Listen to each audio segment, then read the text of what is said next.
नहमदु नसल्ली अला रसूलिल करीम अम्मा बाद फ़ाउज़ु बिल्लाहि मिनश शैतानिर रजीम बिस्मिल्लाहिर रहमानिर रहीम रब्बि इश्रह ली सदरी व यस्सिर ली अमरी वहल्लुल उक़दतम मिन लिसानी यफ़क़हू क़ौली। अस्सलामु अलैकुम रहमतुल्लाहि व बरकातुहू। हम अल्हम्दुलिल्लाह पारा नंबर 25 और सूरह शूरा पहुँच गए। ठीक है, हमने इससे पहले हामिम सजदा मुकम्मल की थी, सूरह नंबर 41 थी। अब सूरह नंबर 42 42 ये सूरह मक्का में नाजिल हुई और इसमें 53 आयतें और 5 रुकू है। तो शुरू करते हैं। अल्लाह के नाम से शुरू करता हूँ जो बड़ा मेहरबान निहायत रहम करने वाला है। हामीम आइन सीन क़ाफ। अल्लाह ताला जो ज़बरदस्त और हिकमत वाला है, इसी तरह तेरी तरफ और तुझसे पहले के लोगों की तरफ वही भेजता रहा है ना। मतलब हुजूर पाक सल्लल्लाहु अलैहि वसल्लम को कहा जा रहा है कि ए नबी, तुमसे पहले और नबियों को, रसूलों को अल्लाह ताला वही भेजते रहे हैं। आकाशों की सभी चीज़ें और जो कुछ धरती में सब उसी का है और वह सबसे बुलंद और बड़ा है। करीब है कि आकाश अपने ऊपर से फट पड़े और सारे फरिश्ते अपने रब की पाकीज़गी हम्द के साथ बयान कर रहे हैं और धरती वालों के लिए क्षमा याचना कर रहे हैं। खूब समझ रखो कि अल्लाह ताला ही माफ़ करने वाला और रहम करने वाला है ना। हमें माफ़ कोई नहीं कर सकता अल्लाह ताला के सिवा। हम अल्लाह ताला के को राज़ी करने के अलावा हमारे पास और कोई चारा नहीं है। अगर हमें दुनिया की और आखिरत की मुसीबतें झेलनी न हो तो हमारे पास एक ही उसका सॉल्यूशन है, वतीउल्लाह वतीउर रसूल। अल्लाह की इताअत करो और हुजूर पाक सल्लल्लाहु अलैहि वसल्लम की इताअत करो और अपने जो जाने अनजाने में जो पहले गुनाह कर चुके हैं उन लोगों को उसकी मगफिरत मांगो और तौबा करो। तौबा का मतलब होता है कि दोबारा गुनाह न करने का पक्का सच्चा वादा अल्लाह ताला से। ठीक है, इसको तौबा कहते हैं। यानी जिस तरह यह कुरान तेरी तरफ नाजिल किया गया उसी तरह तुझसे पहले अंबिया पर सहीफ़े और किताब नाजिल की गई। वह ईशवाणी है, मतलब वो अल्लाह की बात है जो फरिश्तों द्वारा अल्लाह ताला अपने पैगंबरों के पास भेजता रहा। एक सहाबी ने रसूलुल्लाह सल्लल्लाहु अलैहि वसल्लम से वही की हालत पूछी तो आप सल्लल्लाहु अलैहि वसल्लम ने फरमाया, कभी घंटी की आवाज़ की तरह आती है, यह मुझ पर सबसे भारी होती है। जब यह ख़त्म हो जाती है तो मुझे याद हो चुकी होती है। और कभी फरिश्ता इंसानी रूप में आता है और मुझसे बात करता है और वह जो कहता है मैं याद कर लेता हूँ। हज़रत आयशा रज़ियल्लाहु ताला अन्हा कहती है कि मैंने कड़े झाड़े में भी देखा है कि जब वही की हालत ख़त्म होती है तो आप सल्लल्लाहु अलैहि वसल्लम पसीने से भीग जाते और आपकी पेशानी से पसीने की बूंदें गिर रही होती है। मतलब इतनी उसकी तासीर होती थी। और जिन लोगों ने उसके सिवाय दूसरों को औलिया बना लिया है, अल्लाह ताला उन्हें अच्छी तरह देख रहा है और आप उनके उत्तरदायी नहीं है। मतलब हुजूर पाक सल्लल्लाहु अलैहि वसल्लम की कोई जिम्मेदारी उसमें नहीं है। यानी आप इस बात के उत्तरदायी नहीं कि उनको हिदायत पर चला दे या पापों पर उनकी पकड़ करे, बल्कि यह काम हमारे हैं। आपका काम सिर्फ पैगाम पहुंचा देना है। और उसी तरह हमने आपकी तरफ अरबी कुरान की वही की है ताकि आप मक्का वासियों को और उसके करीबी इलाके के लोगों को सावधान कर दें और जमा होने के दिन से, मतलब क़यामत के दिन से जिसके आने में कोई शक नहीं, डरा दें। मतलब क़यामत के दिन से आप डरा दें जब हिसाब किताब होगा, जन्नत दोज़ख होगी। एक गुट जन्नत में होगा और एक गुट जहन्नम में होगा। उम्मुल कुरा मक्के का नाम है। इस बस्तियों की माँ इसलिए कहा जाता है, इसे बस्तियों की माँ इसलिए कहा जाता है कि यह अरब की सबसे पुरानी बस्ती है। ठीक है, कौन? मक्का। जैसे कि यहाँ सभी बस्तियों की माँ है जिन्होंने इसी से जन्म लिया है। मुराद मक्का के निवासी। वमन हौला में उसके पश्चिम और पूरब के सभी इलाके शामिल है। यानी उस सब को डराएं, अगर वे कुफ्र और शिर्क से न फिरे तो अल्लाह के अजाब के मुस्तहिक होंगे। अगर अल्लाह चाहता, और क़यामत के दिन को जमा होने का दिन इसलिए कहा गया है कि अगले पिछले सभी इंसान उस वक्त जमा होंगे, सारी उम्मतें जमा होंगी। इसके सिवाय जालिम, मजलूम, ईमानदार, काफिर सब के सब जमा हो जाएंगे और अपने अपने अमाल के एतबार से उनको बदला या सज़ा मिलेगा। क्या उन लोगों ने अगर अल्लाह चाहता तो उन सबको एक ही उम्मत बना देता, लेकिन वह जिसे चाहता है अपनी रहमत में शामिल कर लेता है और जालिमों का वली और मददगार कोई नहीं। क्या उन लोगों ने अल्लाह ताला के सिवाय दूसरे वली बना लिए हैं? हकीकत में तो अल्लाह ताला ही वली है, वही संरक्षक है, हमारा महफूज करता है। वही मुर्दों को जिंदा करेगा और वही हर चीज़ पर कादिर है। और जिस जिस बात में तुम्हारा मतभेद मतलब इख्तिलाफ हो उसका फैसला अल्लाह ताला ही की और है। यही अल्लाह मेरा रब है जिस पर मैंने भरोसा कर रखा है और जिसकी तरफ मैं झुकता हूँ। इस इख्तलाफ से मुराद दीन का इख्तलाफ है, जैसे यहूदियत, ईसाईयत और इस्लाम वगैरह। इस सब में आपसी इख्तलाफ है और हर धर्म वाला लंबा दावा करता है कि उसका धर्म सच्चा है, जबकि सभी धर्म एक समय में सही नहीं हो सकते। सच्चा दीन तो सिर्फ एक ही है और एक ही हो सकता है। दुनिया में सच्चे धर्म और सच्चे रास्ते की पहचान के लिए अल्लाह ताला का कुरान मौजूद है। आ गया ना, हर जगह कुरान की ही बात होती है कि कुरान ही से आपको हिदायत मिलेगी, सच्चा रास्ता मिलेगा। तो क्या लिखा है, सच्चे धर्म और सच्चे रास्ते की पहचान के लिए अल्लाह का कुरान मौजूद है। लेकिन दुनिया में लोग इस ईशवाणी को, मतलब इस कुरान को अपना फैसला करने वाला और हाकिम मानने को तैयार नहीं है। आखिर में फिर कयामत का दिन ही रह जाता है, जिस दिन अल्लाह इसमें मतभेद का फैसला करेगा और सच्चों को जन्नत में और दूसरों को नरक में, मतलब जहन्नम में दाखिल करेगा। वह आकाश और धरती को पैदा करने वाला है। उसने तुम्हारे लिए तुम्हारी जाति के जोड़े बना दिए हैं और चौपायों के जोड़े बनाए हैं। तुम्हें वह उसमें फैला रहा है और उस जैसी कोई चीज़ नहीं। वह सुनने वाला और देखने वाला है। आकाशों और धरती की चाबियां उसी की है, जिसकी चाहे रोजी कुशादा कर दे और जिसकी चाहे तंग कर दे। बेशक वह हर चीज़ का जानने वाला है। अल्लाह ताला ने तुम्हारे लिए वही दिन मुकर्रर कर दिया है जिसको कायम करने का उसने नूह अलैहिस्सलाम को हुक्म दिया था, जो वही के द्वारा हमने तेरी तरफ भेज दिया है और जिसका खास हुक्म हमने इब्राहिम और मूसा और ईसा अलैहिस्सलाम को दिया था कि इस दिन को कायम रखना और इसमें फूट न डालना, है ना, इसमें फ़िरका परस्ती मत करना। शरई का मतलब बयान किया, वाजे किया और मुकर्रर किया है। लकुम मतलब तुम्हारे लिए। यह मोहम्मद सल्लल्लाहु अलैहि वसल्लम की उम्मत से खिताब है। मतलब है कि तुम्हारे लिए वही शरीयत मुकर्रर की है जिसका हुक्म इससे पहले सभी अंबिया को दिया जाता रहा है। इस ताल्लुक में कुछ श्रेष्ठ, कुछ अफजल अंबिया के नाम का बयान किया है, जैसे इब्राहिम अलैहिस्सलाम, मूसा अलैहिस्सलाम, ईसा अलैहिस्सलाम, नूह अलैहिस्सलाम। सिर्फ एक अल्लाह की इबादत और उसकी इताअत या उसके रसूल की पैरवी, जो हकीकत में अल्लाह ही की इताअत है, एकता और मेलजोल का बुनियाद है। और उसकी इबादत और इताअत से भागना या इनमें दूसरों को साजी बनाना फूट और इंतशार का सबब है, जिससे फूट न डालना कहकर रोका गया है ना। अल्लाह ताला ने खास कहा है कि जुड़ के रहो, एक उम्मत बन के रहो, एक अल्लाह के बंदे बन के रहो, एक रसूल के उम्मत बन के रहो, आपस में फ़िरका परस्ती में न पड़ो। तो क्या कहा है कि इसमें फूट न डालना। जिस चीज़ की तरफ आप उन्हें बुला रहे हैं वह तो मुशरिकों पर भारी होती है।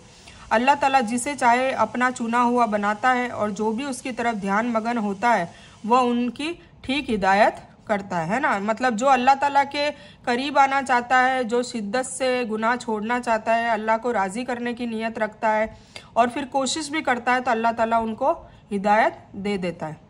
और उन लोगों ने अपने पास इल्म आ जाने के बाद इख्तिलाफ किया, और वह भी आपसी हठधर्मी से। और अगर आपके रब की बात एक मुकर्रर समय तक के लिए पहले से ही मुकर्रर की गई न होती तो बेशक उनका फैसला हो चुका होता। और जिन लोगों को उनके बाद किताब दी गई है वो भी इस तरह से शक और सुबह में पड़े हुए हैं। ये तो हर कौम का सिलसिला चला आता रहा है कि उन्होंने अपने रसूलों को, नबियों को झुठलाया, उनकी बात न मानी। इससे मुराद यहूदी और ईसाई है, जो अपने से पहले के यहूदियों और ईसाइयों के बाद किताब यानी धर्मशास्त्र, तौरेत और इंजिल के वारिस बनाए गए। यह अरबवासी मुराद है जिनमें अल्लाह ताला ने अपना पाक कुरान नाजिल किया और उन्हें कुरान का वारिस बनाया। तो आप लोगों को उसी तरफ बुलाते रहें और जो कुछ आपसे कहा गया है उस पर मजबूती से रहें और उनकी इच्छाओं पर न चलें। और कह दें कि अल्लाह ताला ने जितनी किताबें नाजिल की है मेरा उन पर ईमान है और मुझे हुक्म दिया गया है कि तुम में मैं इंसाफ करता रहूं, न्याय करता रहूं। हमारा और तुम सबका रब अल्लाह ही है। हमारे अमल हमारे लिए हैं, तुम्हारे अमल तुम्हारे लिए हैं। हम तुम में कोई झगड़ा नहीं। अल्लाह ताला हम सबको जमा करेगा और उसी की तरफ लौटकर जाना है। यानी उन्होंने अपनी इच्छा से जो चीज़ें गढ़ ली है, जैसे मूर्तियों की पूजा आदि वगैरह, इसमें उनकी ख्वाहिशों के पीछे न चले। ये हुजूर पाक सल्लल्लाहु अलैहि वसल्लम को अल्लाह ताला एडवाइस दे रहे हैं। और जो लोग अल्लाह ताला की बातों में झगड़ा डालते हैं इसके बाद कि उसे मान चुकी है, उनका विवाद अल्लाह के करीब झूठ है और उन पर क्रोध है, मतलब गजब है, और उनके लिए सख्त अजाब है। अल्लाह ताला ने हक के साथ किताब नाजिल की है और तराजू भी उतारी है, और आपको क्या पता कि शायद क़यामत करीब ही हो, है ना। तो जब क़यामत आ जाएगी तब सच और झूठ का फैसला अपने आप हो जाएगा। दाहिद्दतुन का मतलब कमज़ोर, बातिल है जिसका टिकना नहीं। युमारुन से मुआरतन बना है जिसका मतलब लड़ना झगड़ना है, और मिरियतुन से है जिसका मतलब शक और शुबा है। हर्ष का मतलब बीज बोना है। यहाँ इस्तिआरा के रूप में कर्मों के फल और फायदे पर बोला गया है। मतलब यह है कि जो इंसान संसार में अपने अमल और मेहनत के द्वारा आखिरत की नेकी और बदला का चाहने वाला है, तो अल्लाह उसकी आखिरत की खेती में इस तरह बढ़ाएगा कि एक नेकी का सवाब 10 गुना से लेकर 700 गुना तक भी अता कर देगा। यानी दुनिया के चाहने वाले तो दुनिया को मिलती है, लेकिन इतनी ही नहीं जितनी वह चाहता है, बल्कि उतनी ही मिलती है जितनी अल्लाह की मर्जी और उसके किस्मत के उसकी तकदीर में जो लिख चुकी होती है। उसकी जल्दी उन्हें पड़ी है जो उस पर ईमान नहीं रखते, और उस पर ईमान रखते हैं वे तो उससे डर रहे हैं और उन्हें उससे सच होने का पूरा इल्म है। याद रखो, जो लोग क़यामत के बारे में लड़ झगड़ रहे हैं वे दूर की गुमराही में पड़े हुए हैं। मतलब जो ईमान नहीं रखते वो तो कह रहे हैं कि भाई क़यामत जल्दी लाके दिखा दो, अजाब लाके दिखा दो, हम भी देखना चाहते हैं क्या सही है क्या गलत है। और जो हकीकत में ईमान रखते हैं, जो भरोसा रखते हैं कि भाई क़यामत आने वाली है, वो तो डर रहे हैं कि क़यामत हमारे जीते जी ना है ना, क्योंकि वो बड़ी ही भयानक होगी, खौफनाक होगी, और फिर उसके बाद हिसाब किताब होगा। तो बेशक ईमान वाला डरेगा, हालांकि उसको ये भी गुमान होगा कि उसे जन्नत मिलेगी, पर फिर भी उसको अल्लाह ताला का खौफ होगा, और वो बस इसी जद्दोजहद में ही दुनिया में सब्र व इत्मीनान से रहेगा और कोशिशें करते रहेगा, और अल्लाह ताला को खुश करने की जितनी उसमें सलाहियत है, जितनी उसमें ताकत है, क़ुव्वत है, इतनी वो कोशिश भरपूर तरीके से करता रहेगा ताकि उसे आखिरत में अच्छा सिला मिले, उसको इनाम मिले। अल्लाह ताला अपने बंदों पर बड़ा ही कृपा करने वाला, जिसे चाहता है ज़्यादा रिस्क देता है, और बड़ा ताकतवर और बड़ा ज़बरदस्त है। जिसका इरादा आखिरत की खेती का हो, हम उसे उसकी खेती में इजाफा करेंगे, और जो दुनियावी खेती की कामना करता हो, हम उसे उसमें ही कुछ दे देंगे। ऐसे इंसान का आखिरत में कोई हिस्सा नहीं है ना। मतलब कुछ लोग दुनिया की ही दुआएं मांगते हैं, हमें घर दे दे, गाड़ी दे दे, नेक औलाद दे दे, अच्छी बहू दे दे, अच्छा जवाई दे दे, है ना, अच्छी सक्सेस दे दे, मेरा बेटा डॉक्टर बने, मेरी बेटी इंजीनियर बने। तो हम लोग दुआओं में सिर्फ दुनिया ही मांगेंगे तो अल्लाह सिर्फ दुनिया देगा, और दुनिया भी उतनी देगा जितनी तकदीर में लिखी है। और जो आखिरत की तलब करेगा उसकी दुआओं में 700 गुना उसकी और बढ़ा देगा कि नहीं, इसको आखिरत की तलब है।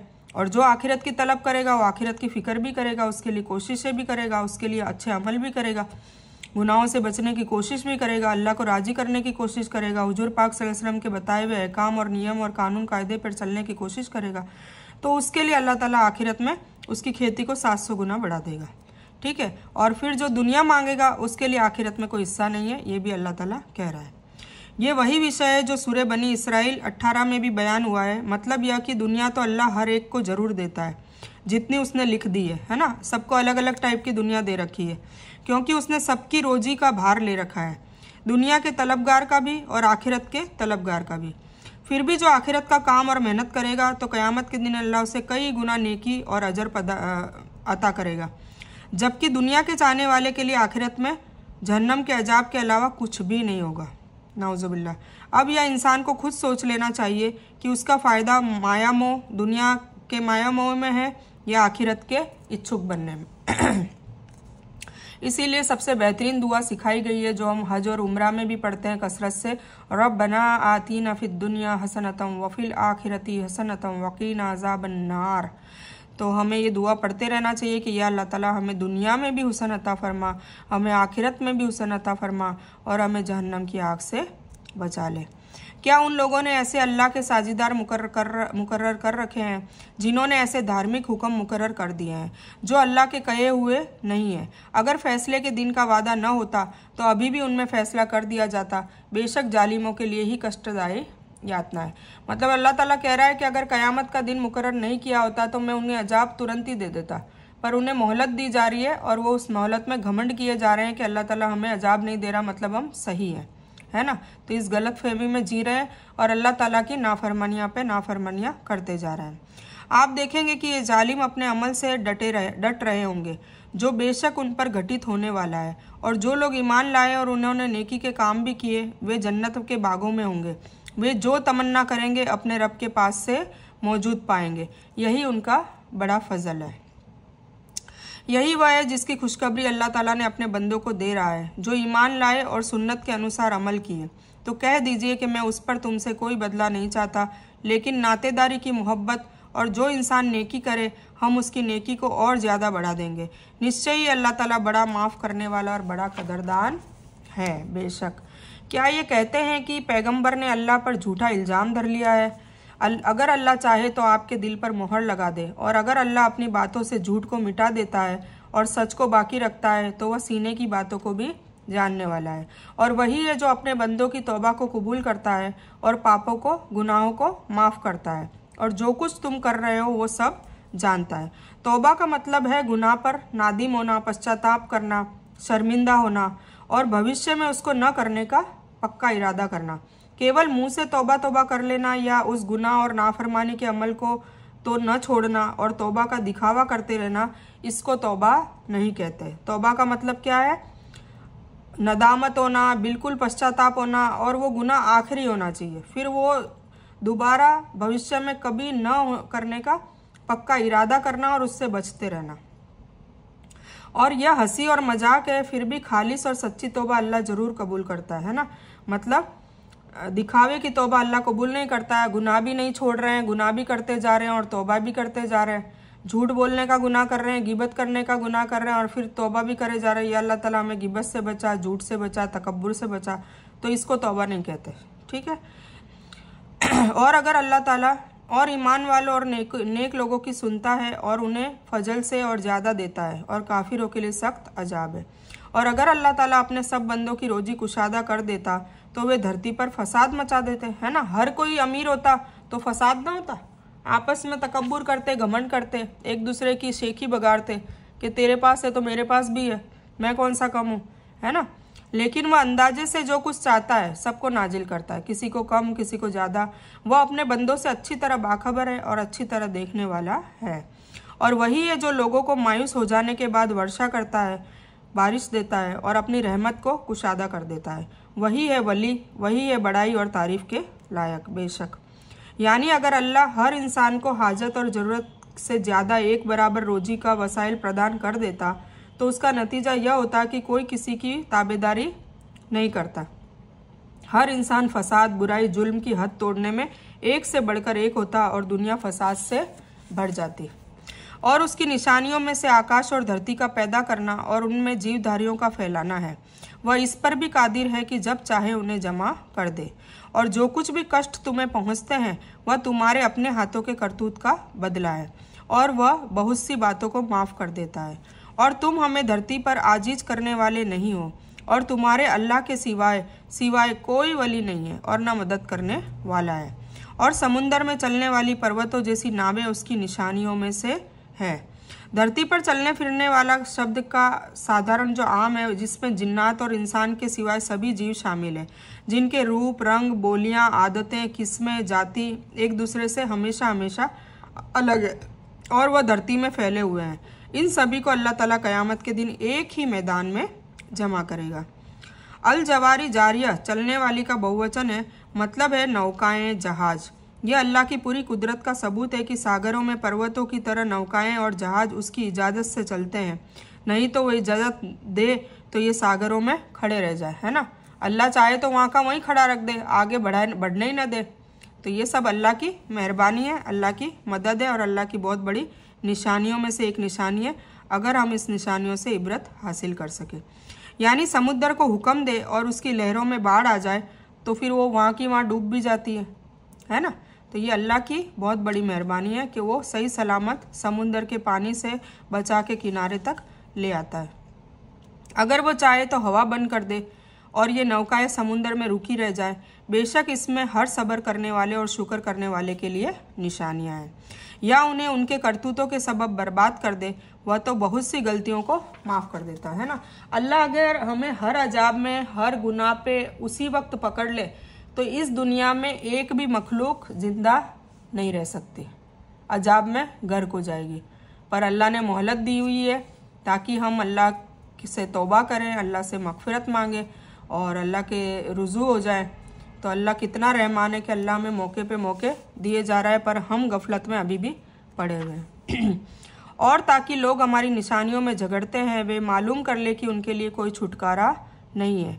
तो तुम्हें जो कुछ दिया गया है वह दुनियावी ज़िंदगी का कुछ थोड़ा सा जरिया है, और अल्लाह ताला के पास जो है वो उससे कई गुना बेहतर है ना। दुनिया से आखिरत बहुत बहुत ज़्यादा वसी है, बहुत बड़ी है और नहीं ख़त्म होने वाली है। मतलब दुनिया तो ख़त्म होने वाली है, फ़ना होने वाली है, पर वो जो आखिरत है वो कभी ना ख़त्म होने वाली चीज़ है और बाकी रहने वाला है ना। बहुत कई गुना बेहतर है और बाकी रहने वाला है। और उनके लिए है जो ईमान लाए और केवल अपने रब पर ही भरोसा रखते हैं, और वे बड़े गुनाहों से और बेहयाई की बातों से बचते हैं और गुस्से के समय माफ़ भी कर देते हैं। इसीलिए कहते हैं गुस्सा करना हराम है। हुजूर पाक सल्लल्लाहु अलैहि वसल्लम फरमाते हैं कि सबसे ताकतवर इंसान वो है जो इतनी सलाहियत भी रखता हो बदला लेने की, और वो उसमें कुव्वत भी ताकत भी हो, फिर भी वो गुस्से को पी जाए और सामने वाले को माफ़ कर दे, तो वो सबसे ताकतवर इंसान है। तो अल्लाह ताला हमें भी माफ़ करने वाला बनाए। अगर हम चाहते हैं कि मैदान हशर में अल्लाह ताला हमारी कोताहियों को, हमारे गुनाहों को माफ़ कर दे, तो हमें भी अल्लाह की मखलूक को माफ़ करने वाला बनना चाहिए। अगर ये सिफ़ात हम में आ गई कि हम बार बार माफ़ करते जाते हैं चाहे हम गलत नहीं भी हैं, तो अल्लाह ताला हमें भी माफ़ कर देगा इंशाल्लाह। ठीक है, तो आप लोग सभी माफ़ करने की आदत डालें, तब फसाद और झगड़े बर्पाई नहीं होंगे, सब खत्म हो जाएगा। और अपने रब के हुक्म को कबूल करते हैं और नमाज को पाबंदी से कायम करते हैं, और उनका हर काम आपसी राय मशवरे से होता है, और जो कुछ हमने उन्हें अता कर रखा है उसमें से हमारे नाम पर देते हैं। कौन है? ईमान वाले। यानी अच्छे अमल का जो फल अल्लाह के पास मिलेगा वह दुनिया के सामानों से कहीं ज़्यादा बेहतर है और बाकी रहने वाला भी है, क्योंकि उसका अंत और तबाही नहीं है। मतलब यह कि दुनिया को आखिरत पर फजीलत न दो, ऐसा करोगे तो पछताओगे। नमाज की पाबंदी और इकामत का खास करके बयान किया गया है, और इबादत में इसकी सबसे ज़्यादा अहमियत है। सबसे पहले नंबर पे कौन आती है? नमाज। ईमान वाले हर अहम काम आपसी राय मशवरे से करते हैं, अपने ही ख्याल को आखिरी फैसला नहीं समझते। खुद नबी सल्लल्लाहु अलैहि वसल्लम को भी अल्लाह ने हुक्म दिया कि मुसलमानों से मशवरा करो। आले इमरान की 159वीं आयत है। यानी बदला लेने से वह मजबूर नहीं है, अगर बदला लेना चाहे तो ले सकते हैं, फिर भी कुदरत होते हुए भी वह माफ़ी को तरजीह देते हैं। जैसे नबी सल्लल्लाहु अलैहि वसल्लम ने मक्का विजय के दिन अपने खून के प्यासों के लिए आम माफ़ी का ऐलान कर दिया था। हुदैबिया में भी आपने 80 इंसानों को माफ़ कर दिया जिन्होंने आपके विरोध में साजिश रची थी। लबीद बिन आसिम यहूदी से बदला नहीं लिया जिसने आप पर जादू किया था। उस यहूदी नारी को आपने कुछ नहीं कहा जिसने आपके खाने में जहर मिला दिया था, जिसका दर्द आप सारी ज़िंदगी महसूस करते रहे सल्लल्लाहु अलैहि वसल्लम। ठीक है, तो अल्लाह ताला ने हुजूर पाक सल्लल्लाहु अलैहि वसल्लम को भी माफ़ करने की ताकीद की, और उन्होंने ये पूरी ज़िंदगी में किया। जिन्होंने उनको जहर दिया, मारने की कोशिश करी, सबको माफ़ कर दिया। तो फिर हम उनके उम्मती हैं, हम भी तो आशिक रसूल हैं। तो हमारी आशिकी तभी समझ में आएगी जब हम हुजूर पाक सल्लल्लाहु अलैहि वसल्लम के अखलाक को हमारे अखलाक में उतारेंगे, हमारे किरदार में उतारेंगे, हमारी ज़िंदगियों में उतारेंगे। तो हमें भी माफ़ करने वाला बनना चाहिए। यूँ नहीं कि ज़िंदगी भर हम उनके लिए गांठें बांधे, दिल में उनके लिए बुरा भला सोचें, उनके लिए बद्दुआएं दें या बदला लेने की कोशिशें करें, साजिशें करें। ये सब अल्लाह को नापसंदीदा है। बेहतर यही है कि सबको माफ़ कर दे, सबके हक़ में हिदायत के लिए दुआ करें, है ना। अब वो हिदायत मिले न मिले वो अल्लाह पर है, पर आपका फ़र्ज़ ये बनता है कि आप अपनी तरफ से माफ़ कर दें और उसके लिए अच्छा सोचें, उसके लिए दुआएं करें, है ना। और बुराई का बदला उसी जैसी बुराई है, और जो माफ़ कर दे और सुधार कर ले तो उसका बदला अल्लाह के ऊपर है। हकीकत में अल्लाह ताला जालिमों से मोहब्बत नहीं करता। और जो इंसान अपने मजलूम होने के बाद बदला ले ले तो ऐसे इंसान पर मजम्मत का कोई रास्ता नहीं है। यह रास्ता केवल उन लोगों पर है जो खुद दूसरे पर जुल्म करे और धरती पर नाहक फसाद मचाते फिरे। यही लोग हैं जिनके लिए कष्टदायी यातनाएं मतलब अजाब है। और जो इंसान सब्र कर ले और माफ़ कर दे तो बेशक यह एक बड़े हिम्मत के कामों में से एक काम है। आ गया ना, मतलब हमें सब्र करना है और माफ़ कर देना है। और जिसे अल्लाह ताला भटका दे उसका उसके बाद कोई वली नहीं। और तू देखेगा कि जालिम लोग अजाबों को देखकर कह रहे होंगे कि क्या वापस लौटने का कोई रास्ता है। जब मैदान हशर में हिसाब किताब हो जाएगा, जब लेखा जोखा हो जाएगा, अमाल नामा बता दिया जाएगा, फिर लास्ट में जहन्नम में डाला जाएगा, तब क्या कहेंगे जालिम लोग कि क्या आप वापस हमें दुनिया में भेज सकते हैं? अब हम ईमान लेकर आएंगे, अब हम अच्छे काम करेंगे, अब हम तेरी नाफरमानी नहीं करेंगे। तब अल्लाह ताला कहेगा कि अब कोई रास्ता नहीं बचा। और तू उन्हें देखेगा कि नरक के सामने ला खड़े किए जाएंगे, अपमान के कारण झुके जाते होंगे और कनखियों से देख रहे होंगे। ईमान वाले वाजे तौर से कहेंगे कि हकीकत में नुकसान उठाने वाले वे हैं जिन्होंने आज क़यामत के दिन अपने आप को और अपने परिवार को नुकसान में डाल दिया। याद रखो कि बेशक जालिम लोग हमेशा रहने वाले अजाब में हैं। इसीलिए जुल्म सितम नहीं करना है, किसी पे ज्यादती नहीं करनी है, हक तलफी नहीं करनी है, गालियाँ नहीं देनी है, अपने आप को तुर्रम खा और सामने वाले को हकीर नहीं समझना है। ये सब अल्लाह ताला को नापसंदीदा है। हमें तो सिर्फ हमें अपने आप को हकीर समझे, अपनी इस्लाह करें, अपने आप को लोगों से कमतर समझे और अल्लाह की मखलूक को, चाहे वो इंसान हो, जिन्नात हो, फरिश्ते हो या जानवर हो, जहाँ भी आप जितना भी मतलब जानवरों को भी आप उनको भी हमदर्दी जताएं, उनके साथ भी सिला रहमी करें। वो बिना बोलने वाली मखलूक है, उनको खाना खिलाएं, भूखा ना रखें। रास्ते में कोई ऐसा जानवर दिख जाए तो उसकी मदद करें। तो कुल मिला के अल्लाह ताला हमें दुनिया में भेजकर हमारा इम्तिहान ले रहा है कि हमें कोई भी नेमत दी है, दौलत दी हो, टैलेंट दिया हो, कुछ भी दिया हो, तो हम उसका इस्तेमाल, माल दिया हो तो उसका इस्तेमाल हम अल्लाह की राह में कहाँ कहाँ कैसे कैसे खर्च कर रहे हैं। ना कि हम लोगों पे जुल्म ढा रहे हैं, लोगों के हमदर्दी नहीं कर रहे हैं, लोगों के साथ जुल्म कर रहे हैं। तो ये अल्लाह ताला इम्तिहान ले रहा है और फिर जैसा जो करेगा, नेक काम करेगा उसके लिए जन्नत है और बद काम करेगा, बुरे काम करेगा, जुल्म करेगा तो उसके लिए जहन्नम है। और उनकी कोई मदद करने वाला नहीं जो अल्लाह ताला से अलग उनकी मदद कर सके, और जिसे अल्लाह भटका दे उसके लिए कोई रास्ता नहीं है। अपने रब का हुक्म मान लो इससे पहले कि अल्लाह की तरफ से वह दिन आ जाए, मतलब क़यामत आ जाए जिसका हट जाना नामुमकिन है। फिर मतलब क़यामत हटना नामुमकिन है, एक बार आ गई तो आ गई। तुम्हें उस दिन न तो कोई पनाह की जगह मिलेगी और न छिपकर अनजान बन जाने की। फिर हम कहीं छिप नहीं सकते। अगर वे विमुख हो जाएं तो हमने आपको उन पर निगरान बनाकर नहीं भेजा। आपका फ़र्ज़ तो केवल पैगाम पहुंचा देने का है, और जब हम इंसान को अपनी रहमत का मज़ा चखाते हैं तो वह उस पर इतराने लग जाता है, और अगर वह उनके अमल की वजह से कोई कठिनाई आती है तो निश्चय इंसान बड़ा नाशुक्र है ना। जब अल्लाह ताला उसे दौलत, इज्जत, शोहरत दे देता है तो अल्लाह को ही भूल जाता है, नाउज़ुबिल्लाह। अकड़ के चलता है, ईगो करता है, लोगों को हकीर समझता है, तकब्बुर करता है, शेखी बगाड़ता है, और जब उसमें कोई मुसीबत आ जाती है तो फिर एकदम से नाशुक्रा हो जाता है कि अल्लाह ताला तूने सारा छीन लिया, है ना। तो आकाशों और धरती का मुल्क अल्लाह ही के पास है, अल्लाह ही के लिए है। वह जो चाहता है पैदा कर देता है, जिसको चाहता है पुत्रियां देता है, बेटियां देता है, और जिसे चाहता है बेटे दे देता है, वो उसकी मर्जी है।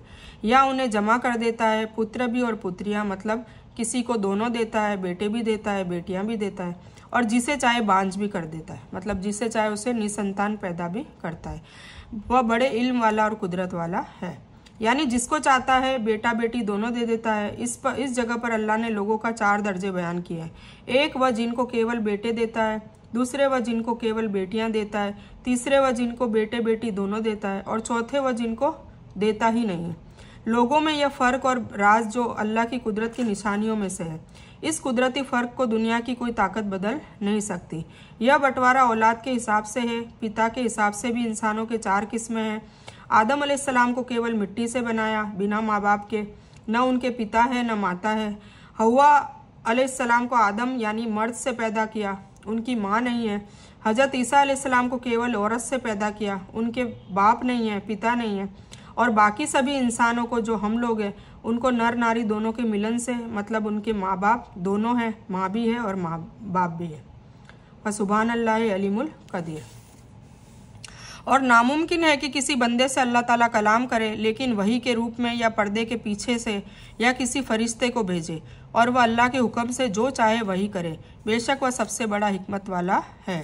इस आयत में अल्लाह की वही के 3 रूप बताए गए हैं। पहला यह कि दिल में कोई बात डाल देना या ख्वाब में बतला देना, इस यकीन के साथ कि अल्लाह की ही तरफ से है। दूसरा, पर्दे के पीछे से बात करना, जैसे मूसा अलैहिस्सलाम से तूर पहाड़ी पर अल्लाह ताला ने बात की थी। तीसरा, फरिश्ते द्वारा अपनी वही भेजना, जैसे जिब्रील अलैहिस्सलाम अल्लाह का पैगाम लेकर आते थे और पैगंबरों को सुनाते थे।